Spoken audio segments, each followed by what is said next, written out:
Glória a Deus.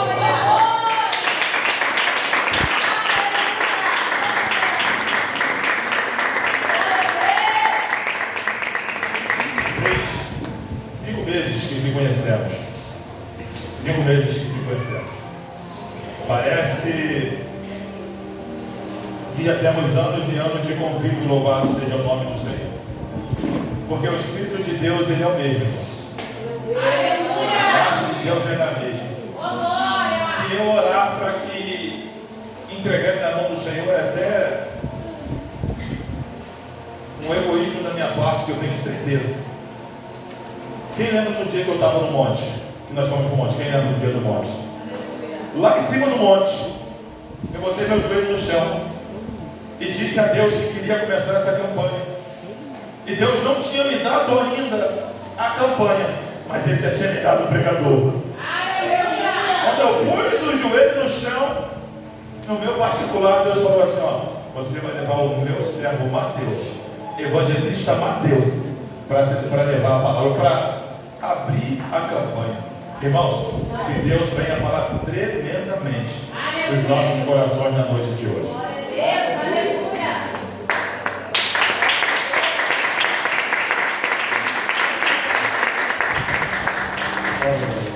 Pode ser para a igreja, amém? Amém! Glória a Deus, que coisa boa isso.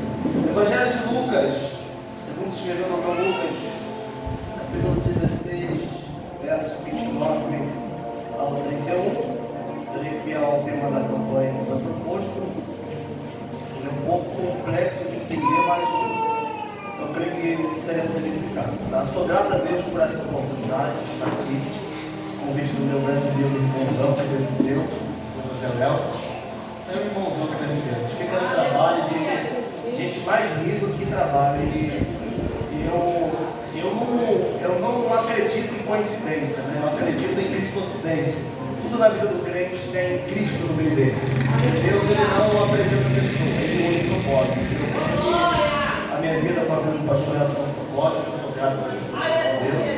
Deus me apresentou, tá? Nós possamos abençoar o Senhor, essa igreja, a pastora, então, os irmãos, que vocês possam abençoar. Vamos ao frente que trabalha junto lá. Deus só colocou, tem mais frente naquela empresa do que afastado, e é muito bom. Muito bom, é isso, gera frutos. Aí eu creio que serão 7 dias, né? Hoje é o primeiro. Creio que Deus vai falar muito com vocês, tá? Procure sempre, não somente ouvir, mas colocar em prática. Porque a palavra que sai do altar tem poder. A gente cantar, o centurião falou que vai dar somente uma palavra.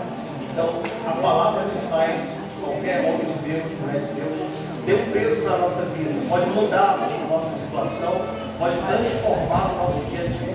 Então, que essa mensagem edifique o seu coração, a sua alma, tá? Eu peço paciência comigo, porque eu sou igual um fusquinha, a gente vai bem devagarzinho, tem uma hora que a chave vira, dá tudo certo, e a gente sai edificado, tá? Então, eu serei fiel ao tema, pretendo não fugir dele, vou te explicar com calma, com paciência, tá? Para que você aprenda e seja edificado da forma correta que a palavra tem que fazer ser feito, tá? Então, você vem bem devagarzinho, se tiver que correr com você, eu vou correr, se tiver que pular a igreja, a gente vai pular, se tiver que ir lá fora marchar, a gente vai marchar, mas eu vou bem devagar para que você seja edificado pela palavra. Tá bom? Combinado assim? Amém?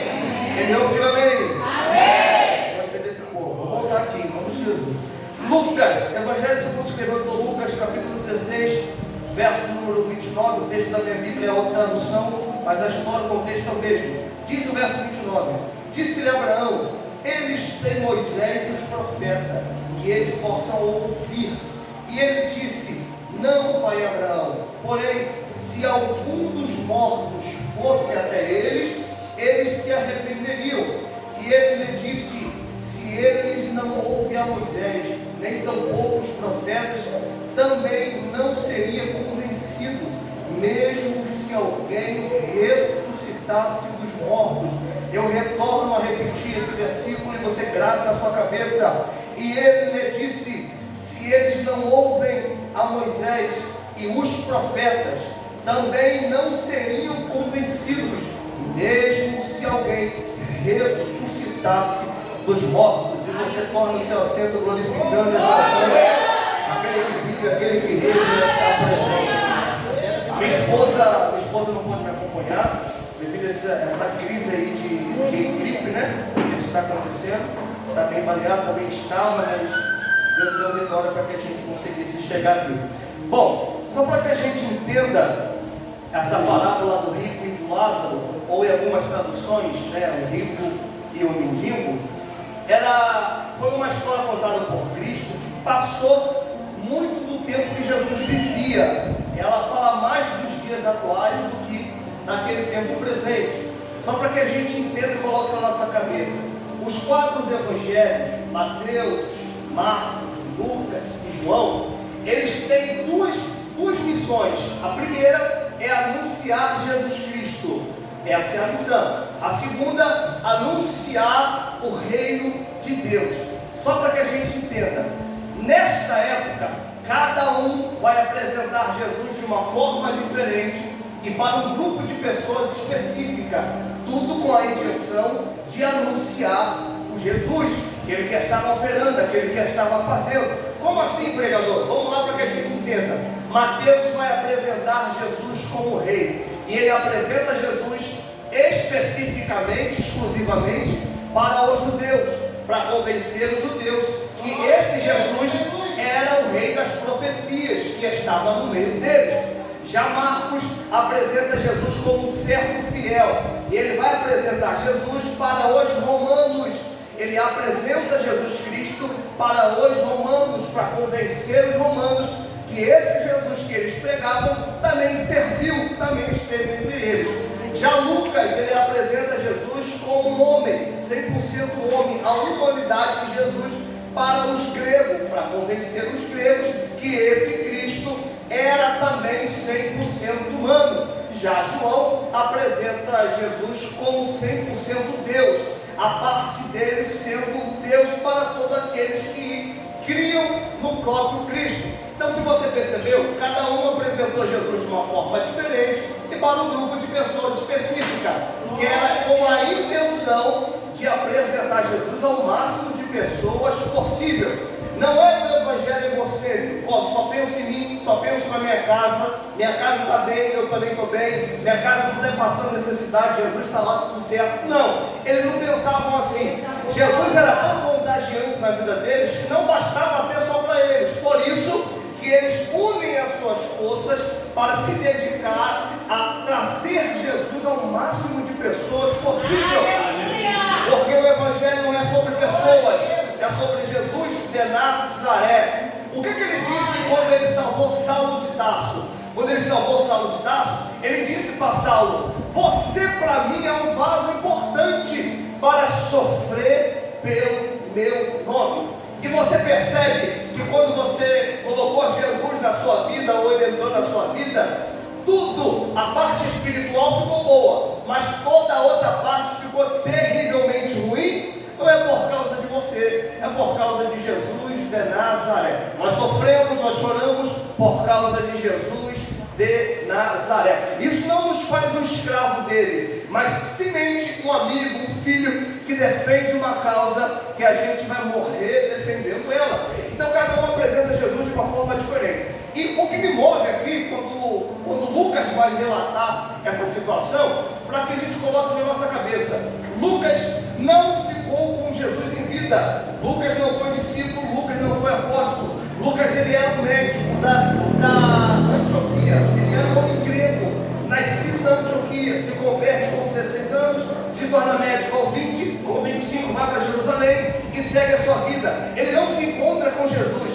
O que ele relata é o que já estava escrito por Mateus.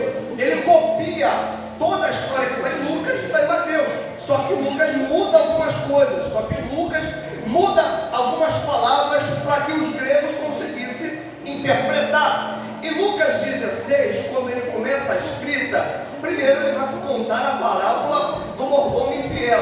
Logo depois ele vai falar sobre a repreensão dos fariseus, depois fala sobre o divórcio, e logo depois ele vai falar sobre a parábola do rico e do Lázaro. E é aqui que eu quero ministrar para o seu coração. Preste muita atenção para que você consiga ser edificado pela palavra de Deus da forma que deve ser. Quando ele conta a parábola, a primeira coisa, parábola, o que é parábola? Tem gente que até hoje ouve e não sabe o que é. Parábola é pequenas histórias, ou pequenas fábulas, ou pequenos trechos inventados para convencer alguém de alguma realidade. Jesus era especialista em fazer isso. Ele pegava pequenas histórias, muitas histórias, grava na sua cabeça, 99% das parábolas não tinham acontecido normalmente em carne. Eram histórias que Jesus inventava para que as pessoas conseguissem entender o que ele queria falar do seu Pai, do reino de Deus.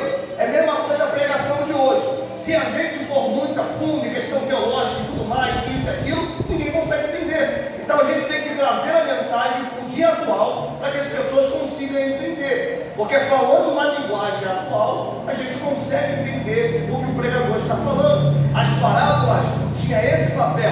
Jesus usava a história que ele criava, usando a realidade dos judeus, estrategicamente, Alex, simplesmente para que eles pudessem entender o que Jesus estava falando acerca do reino de Deus. Essa parábola do rico do Lázaro, isso não acontece, mas isso aqui desperta algo em nós tão profundo. Primeira coisa nessa parábola, há duas situações dentro dessa parábola e desse recado que Jesus está dando. Primeiro, Jesus está falando com uma multidão, pessoas que não serviam a ele, e nessa leva, Jesus também está se dirigindo aos discípulos. Essa palavra aqui não é só para desviado, essa palavra que Jesus está proferindo é também para crente. É mais para crente do que desviado. Isso aqui vai doer, mas vai curar. Porque a gente não consegue. Hoje em dia está escasso falar de arrebatamento. Hoje em dia a gente não vê mais falar sobre salvação. Hoje em dia está muito difícil uma igreja reagir com uma palavra de confronto com a nossa alma. E se essa palavra sumir das nossas igrejas, infelizmente seremos conduzidos a passos largos ao inferno. Então a gente precisa ter um confronto para que algo dentro de nós mude, porque entrar no céu não é somente para quem quer, mas sim para quem luta, para quem se esforça, para quem usa força para ser salvo. Ser filho de pastor não vai te salvar, vir todo dia no culto não vai te salvar, não faltar nenhum culto e ser dizimista fiel, isso não te torna uma pessoa salva. Agora segura que isso vai doer, mas isso vai curar a nossa alma. Isso não te torna salvo. Salvação é para quem luta. O que Jesus disse? Você vai alcançar o céu se vir todo dia na igreja. Ele não disse isso. Você vai ser salvo se não faltar um culto e dizimar. Ele não disse isso. O que Jesus disse para que a gente pudesse ser salvo? Quer vir após mim? Pegue a sua cruz, renuncie às suas vontades, negue-se a si mesmo e me siga, porque o reino dos céus é tomado à força. Se o reino do céu é tomado à força, eu tenho que usar força para ir para lá. O que é usar força, irmão? Estou quebrado, mas não estou mais, eu estou aqui na igreja. Estou se arrastando, mas eu não largo a cruz. Isso é usar força. Aí Jesus vai entrar numa questão. Jesus primeiro vai despertar, dizendo que havia duas pessoas, uma era mendiga, outro rico. Quando ele menciona as duas pessoas, ele vai continuar dizendo: esse mendigo era cheio de doença, chagas. Sabe quem representa esse mendigo? Pessoas que a gente despreza, menospreza. Ainda bem que Jesus não deu para o crente o poder de salvar a pessoa, porque se desse, um montão de gente estaria morta. Porque o que a gente julga de gente, rapaz? Julga o traficante, julga a prostituta, julga o drogado, sabendo nós que são esses que Jesus mais quer usar, mais quer salvar. Por isso que eu digo, não despreze ninguém. Tiver que abraçar, abrace. Se tiver que liberar uma palavra, libere. Não desista de ninguém, porque você é um exemplo claro de que Jesus não desiste de ninguém. Nem era para você estar aqui, era para estar morto. Mas que bom que Jesus não desistiu de você. Que bom que Jesus desistiu. Eu posso liberar uma palavra para a tua alma.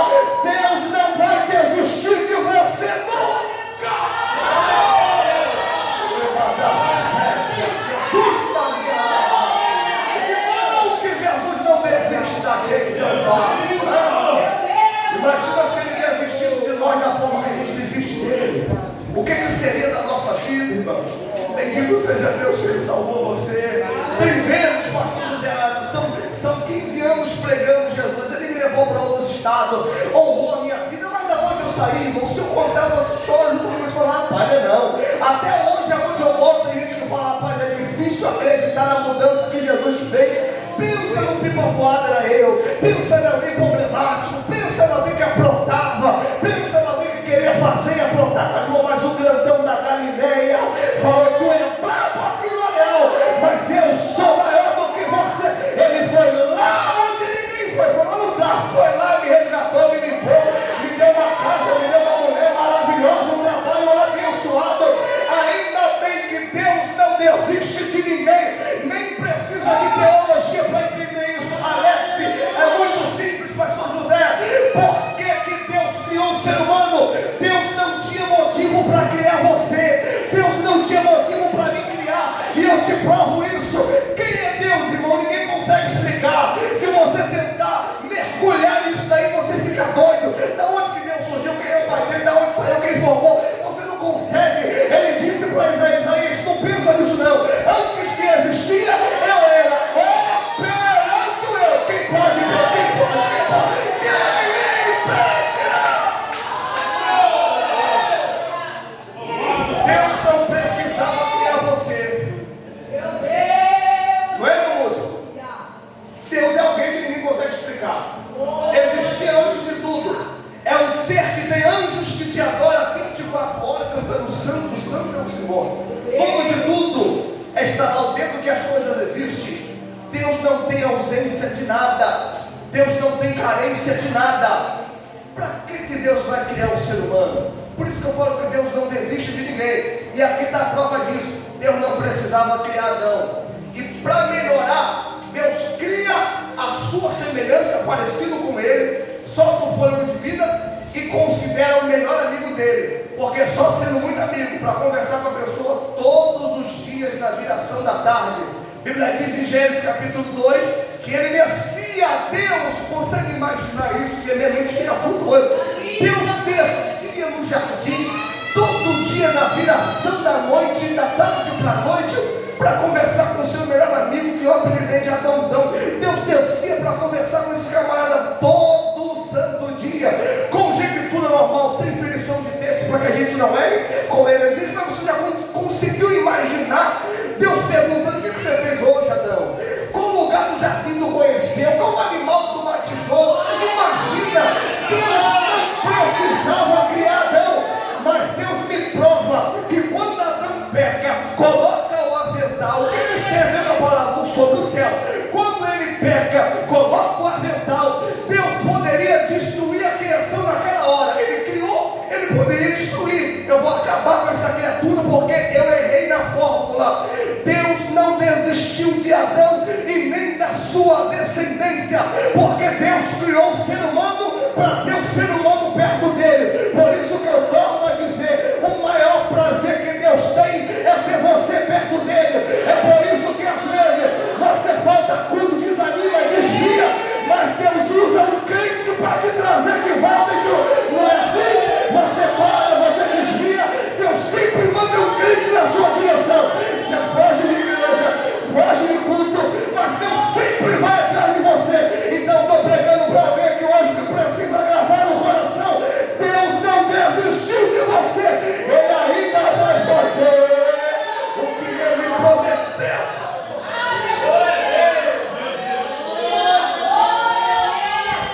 Seguro glória. Tem duas pessoas. Deus criou o ser humano para estar perto dele: rico e o pobre. Pobre desprezado, mas era alguém que estava com relacionamento com Deus. Se parece com a gente, desprezado, mas apegado e firmado com Deus. Aí mostrou um homem que tinha tudo, rico, não tinha falta de nada, mas não tinha Jesus. Toda a riqueza que esse homem construiu não foi capaz de entrar com ele no inferno. Toda a riqueza, todos os luxos, bens que ele conquistou, não foi capaz de entrar com ele no inferno.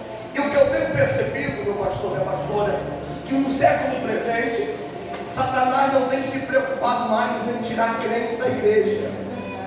Satanás tem lutado para que você fique aí no banco, mais frio, gelado, com a mente em coisas materiais.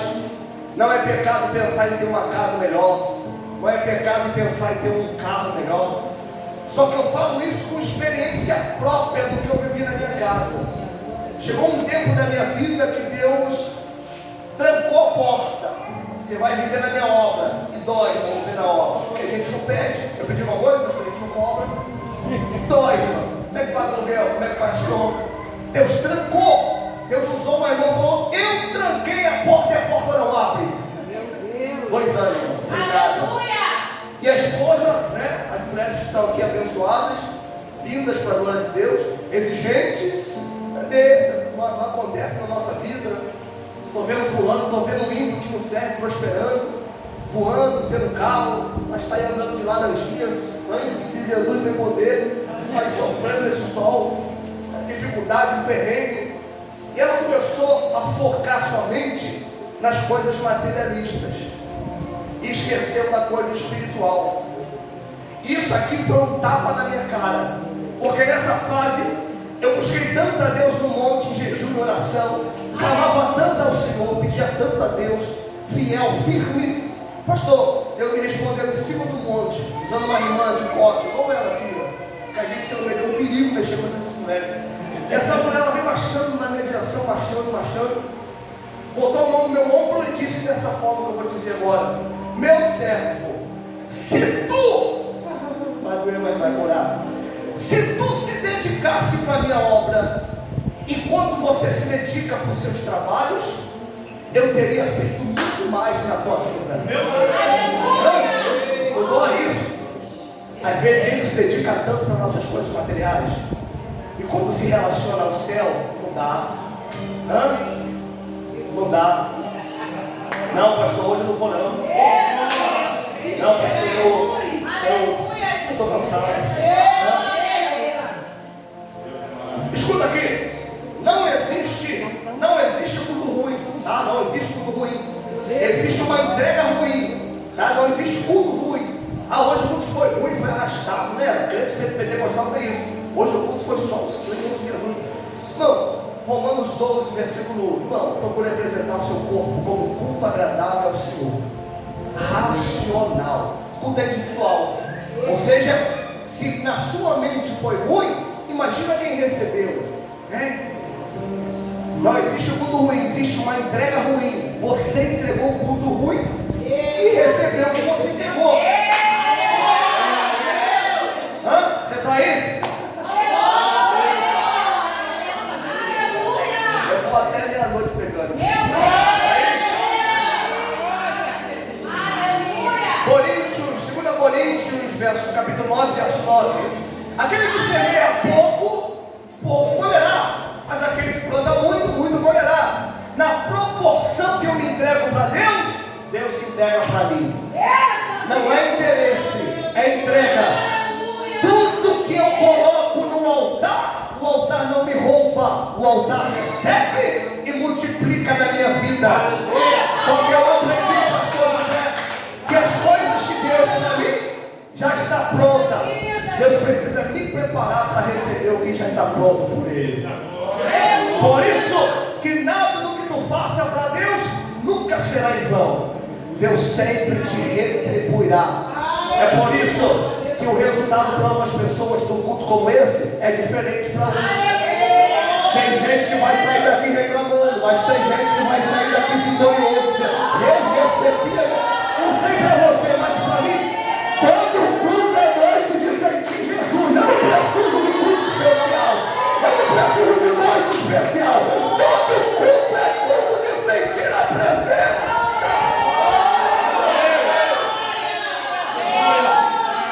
Eu saí da palavra, mas de acordo com o que o Espírito está mandando aqui, pastora, teve uma semana, Alex, na minha igreja, que eu senti um povo desanimado, aquela coisa caindo. E eu orei a Deus uma semana inteira. Falei, gente, Senhor, me dá uma experiência. Senhor, eu quero ouvir a tua voz. Senhor, eu estou angustiado. Senhor, fala comigo. Senhor, fala comigo. E vai no monte, ora. No culto de domingo, me lembro como se fosse hoje. Se eu estiver mentindo, que Deus me mate nesse ataque, querendo sair daqui vivo. Eu estava na porta, irmão Alex está. Eu gosto muito de ficar na porta, recebendo as pessoas. Estava na porta. Domingo, começou o culto. Quando começou o culto, a minha mente entrou num estado de inércia, que eu não senti mais o meu corpo. Era como se eu saísse da minha cabeça, era como se eu saísse Parece que minha visão embaçou, eu em pé na porta. O irmão fala que eu continuei em pé, com a mão parada assim, eu não se mexia. É o que o irmão conta. E eu, a mente embaçou, ficou preta, não vi nada. Quando eu abri, era como se alguém estivesse me puxando e me levando em cada cadeira que estava os crentes. Eu passava em cada cadeira. Eu vi crente que não estava nem aí com o culto. Eu vi gente conversando. Eu vi gente mexendo no celular. Eu vi gente nem aí para o ambiente. Eu vi gente lá atrás. Ele me levou lá atrás. Não sei o que estava acontecendo comigo. Ele me levou lá atrás da igreja. Um montinho de pessoas conversando, batendo papo. E o culto acontecendo. E quando eu voltei em si, eu ouvi a voz do Senhor. Já tinha um irmão no meu ombro falando comigo. Eu não estava entendendo nada. Depois que eu abri o olho, eu consegui entender. E o irmão falou dessa forma comigo. Vixe, meu servo, que eu te mostrei. Viu o jeito que o meu povo está cultuando a mim? Viu o jeito que o povo está me adorando? A prioridade perdeu o lugar. Jesus perdeu a preferência. É por isso que para uns tudo é ruim, porque já não tem mais sensibilidade para ouvir a voz do Senhor. Cheguei em casa angustiado, chorando, porque minha esposa não está aqui. Fui para o quarto, me ajoelhei chorando, fiquei 1 hora chorando, soluçando, porque eu estava naquela visão. E quando eu me levantei, eu ouvi a voz de Deus de novo, dizendo: será que é isso que eu preciso, que eu mereço? E a palavra que eu deixo para a nossa alma é dar para a gente melhorar para as coisas do Senhor. Dá para a gente se esforçar um pouco mais para Deus. Dá para a gente remar um pouquinho mais. Dá para dar o melhor culto para Ele. Dá para adorar Ele de uma forma diferente. Por que a igreja não vê mais milagre acontecendo, cura, batismo? Simplesmente porque Jesus perdeu a prioridade na vida do crente. E eu quero profetizar diante desta campanha, desta mensagem, que não seja eu nem seja você a perder a sensibilidade de ouvir a voz do Criador. A Arca da Aliança passou 30 anos na casa de Abinadab e não aconteceu nada. Passou 3 meses na casa de Obed-Edom. Deus sacudiu a casa de Obed-Edom. É só a gente permitir que Jesus volte para o lugar que é dele.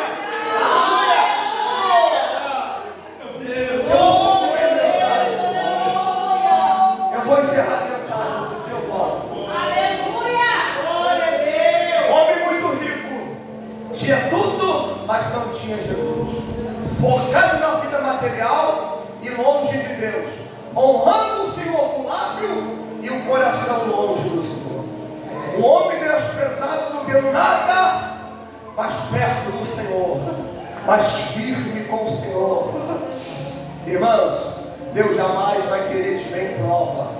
Deus não te fez para passar lutas, mas são elas que nos revelam a Deus e Deus a nós.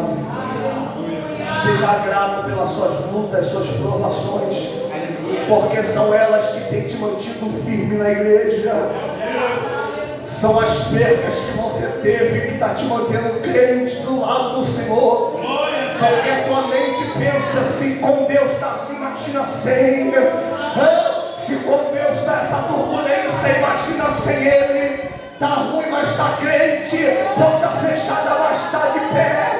Não está da forma que tu queria, mas olha você aí adorando a Deus. Não recebeu a cura, não recebeu o milagre, não viu Deus salvar ninguém, mas olha você crente. Antes ruim estando de pé do que estando bem, cheio de coisas e sem Jesus na nossa vida. Aí ele vai falar de 2 lugares para onde que as almas irão. Olha aqui, só um pouquinho de teologia, porque eu não consigo. Tem que falar, não tem jeito, é costume meu, está na minha alma isso. 2 lugares que as almas irão: Hades e o seio de Abraão. Quais são os lugares, igreja? Hades e o seio de Abraão. Quais são os lugares? Hades e o seio de Abraão. Hades e o seio de Abraão. O que é o Hades? Hades é uma pequena partícula do que vai acontecer no inferno. Um lugar de tormento. São para onde as almas estão indo que vão sem Jesus, que vão sem salvação. Quem morre agora sem Jesus, vai para o Hades, um lugar de tormento, um lugar onde que é uns 5% do que será o inferno, que é o ranger de dente, alma pré-queimando, para você ver, isso não é um conto de carochinha. Queira você acreditar não, eu tenho que anunciar isso para você, porque isso é coisa séria. Isso é coisa séria, isso é uma preocupação para a sua vida. Coloca algo na sua cabeça, pelo amor de Deus. Aleluia! Deus não criou o inferno para nenhum ser humano. É insuportável. O inferno não foi feito para nenhum ser humano. É por isso que Deus insiste em você, porque o inferno não foi feito para você. E de prova na Bíblia, Deus criou o inferno, Ezequiel capítulo 15 até o 20, até o 27. Deus criou o inferno para Lúcifer e os anjos rebeldes. Não foi para o ser humano, porque não tem como a gente imaginando. Se a gente sofre algumas coisinhas na nossa pele, já dói. Imagina um fogo que queima a alma eternamente. Você já sentiu dor na sua alma? A perda, a pancada, não dói muito. Imagina sentir uma dor que vai queimar a tua alma eternamente, por falta de receber Jesus Cristo de Nazaré. Seio de Abraão, um lugar de repouso, aonde quem morre crente hoje, quem morre salvo, vai para esse lugar. Seio de Abraão, um lugar de paz, um lugar de repouso. 1% do que será o céu que foi construído para a gente. Tem crentes que estão sendo recolhidos todos os dias. Todos os dias acontece um arrebatamento que a gente não vê, que a gente não sabe. Todos os dias Jesus volta para alguém. E essas pessoas vão para o seio de Abraão. E depois do seio de Abraão, depois do Hades, serão julgados no dia do juízo final. Quem está no seio de Abraão já está salvo. Quem está no Hades já está condenado ao inferno. E a coisa é tão séria que Jesus conta essas parábolas não para causar medo. Coloque no seu coração: temor não é sentir medo, tá? A palavra temor significa respeito profundo por algo que é sagrado. O que Jesus conta não é para causar medo, é simplesmente para causar um respeito profundo, porque quem respeita não ofende, não desanima, não magoa, não fere, não desiste. Olha para mim aqui, sem perder a atenção, porque isso aqui é um confronto para mim e para você. Porque antes de cortar aí, está cortando para quem está pregando. E outra, seja agradecido por Deus, porque Deus ainda está puxando a tua orelha. Apocalipse capítulo 3, verso 19. Deus castiga e repreende todo aquele que Ele ama. Se Deus parar de te cobrar, é porque Ele vai te cobrar no juízo final. Então, se Deus está te cobrando hoje, é porque Ele te ama, é porque Ele quer que você se conserta, Ele quer que você se arruma, Ele quer que você pare de pecar, pare de errar. Tira isso da tua cabeça. Tem crente vivendo como se Jesus não fosse arrebatar a igreja. Larga o erro antes que seja tarde para você. Vai doer, mas vai curar. Larga o vício, larga a pornografia, larga o roubo, larga a prostituição, larga a droga, larga o erro. O pecado não é para se brincar, pecado é para fugir da aparência do mal, resistir o diabo, e o diabo fugirá de vós. Tu não é perfeito, eu não sou santarrão, sou falho igual você, mas o céu é para quem usa força. Quer ser salvo? Quer ser salvo? Quer ir para o céu? Lute, renuncie, diga não para a tua carne, se aprume com Deus, porque pode não ter tempo amanhã. E eu digo isso com temor na minha alma. Eu preguei num culto, eu me lembro, há uns 5 anos atrás, pastor José, eu preguei num culto ao ar livre, a praça estava cheia, mais de 100 pessoas. Eu me lembro que um morador de rua aceitou Jesus, foi chorando lá, aceitou Jesus, soluçando. A gente abraçou aquele homem, deu um banho, colocamos no centro de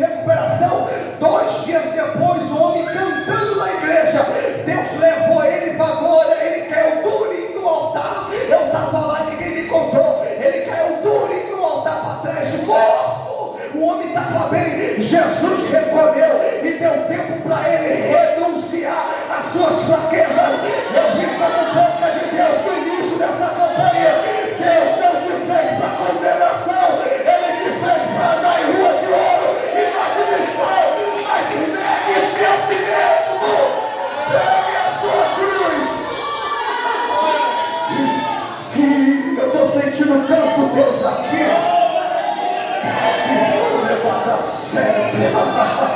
Você consegue pegar na mão de alguém aí para me ajudar a pregar? Você consegue dar a mão para alguém aí para me ajudar a pregar? Você consegue ligadinho do jeito que está? Eu estou sentindo Jesus aqui. Tem renovo para alguém aqui dentro. Diga para essa pessoa: não desista, não desista.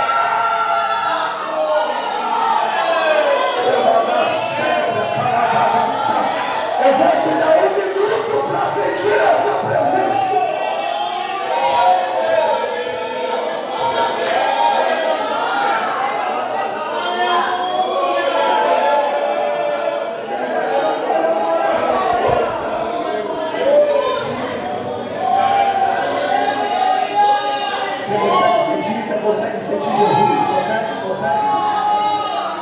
Você consegue sentir a presença dele?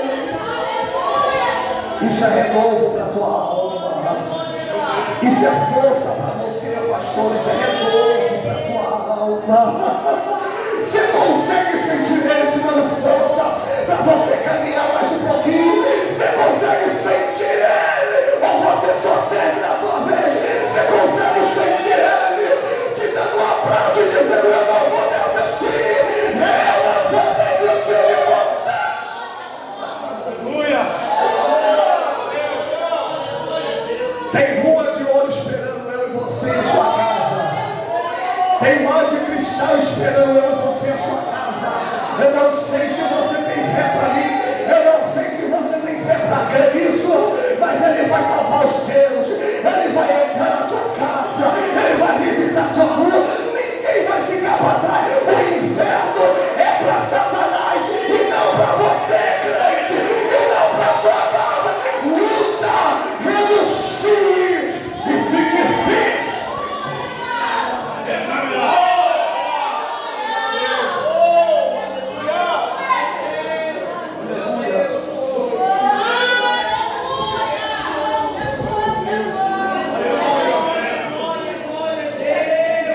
Estou sentindo tanto Jesus aqui nessa casa.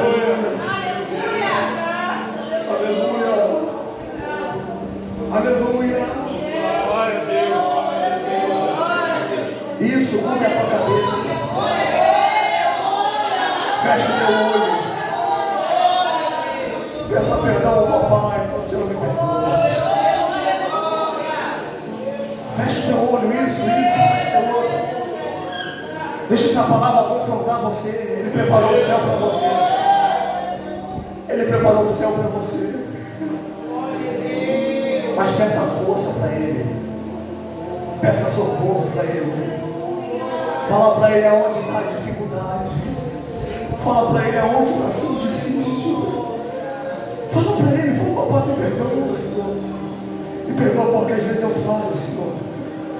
Me perdoa, Senhor, porque às vezes eu fracasso. Jesus da minha alma, que é isso? Me guarda, Senhor. Ah, não é possível que só eu que estou sentindo essa graça de Deus. Jesus me guarda. Jesus, que é isso? Aleluia.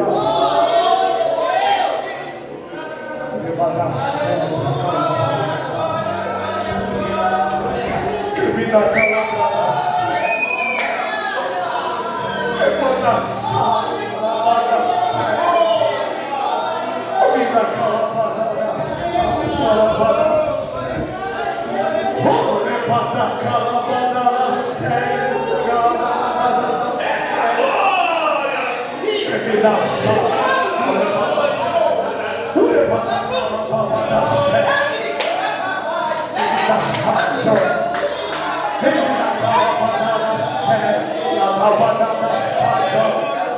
Jesus da minha alma, que é isso?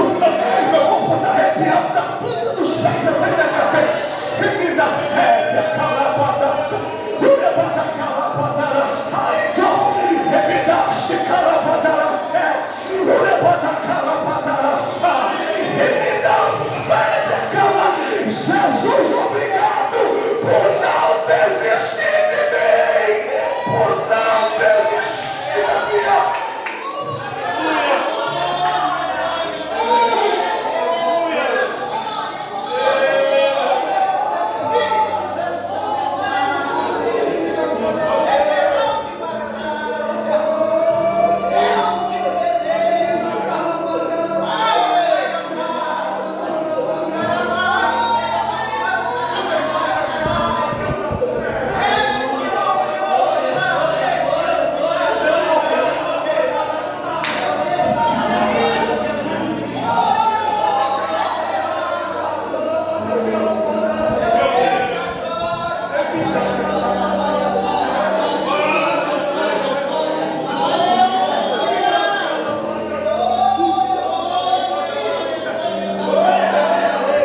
mas esqueceu ele que tu está guardado na mão do oleiro. Manda dizer Deus a tu, mulher. Descansa a tua alma, o teu coração. Descansa a tua alma, teu coração. Tudo que está acontecendo é para você entender. Sofra eu, mas a minha obra não pode sofrer. Deus está blindando a tua mente, teu coração, a tua alma angustiada. Ele te cerca da esquerda, da direita, de frente. Não paraste ainda, porque a mão do Senhor continua estendida. E mulher, sem expectativa nenhuma, tu veio para este culto, e eu renovo a sua alma, eu renovo a minha consciência.